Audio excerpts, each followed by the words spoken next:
reasons we went to 3 zones for Prototype 2 was feedback from the players. They really wanted a better visual world. They wanted a world that they could really be immersed in. And by going to 3 distinct zones, what it meant was that we could give a greater level of memory and resources and just focus and attention that our artists could deliver to each zone to make them absolutely stunning and beautiful and a rich environment to play with. It's enabled us to provide the player with different challenges, different experiences, and give the player something unexpected whenever they progress forwards. We wanted to have 3 areas where we could have sort of a military zone, a pristine zone, and an infected zone, and have them stand on their own.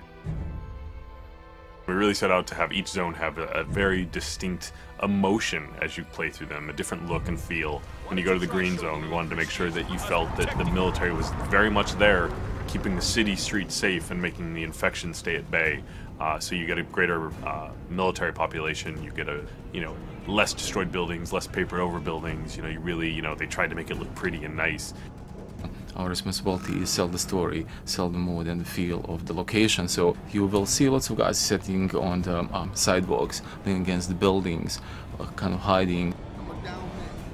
We also focused on having a dynamic exposure so that you could have dark areas and bright areas, and having the camera really adjust for that. So it didn't feel like this monotone area of just constant intensities.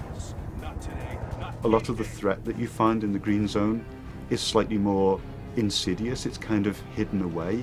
It's not as overt as in the yellow zone where there's military absolutely everywhere, but as you dig deeper into the green zone, you start to understand that it has its own set of secrets in there, which I'm not going to go into details in this particular conversation.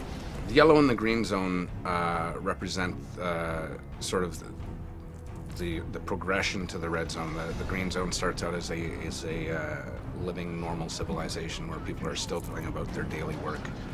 They're still doing their normal things. The yellow zone is more of a camp where things have gone wrong. They've moved people in, they've moved people out. It's a military quarantine zone. No one moves anywhere without moving through checkpoints. Your yellow zone, we really wanted that feeling of oppression. We really wanted that feeling of too many people crowded into a small space. We wanted to make you feel that Genentech is performing experiments on the human population.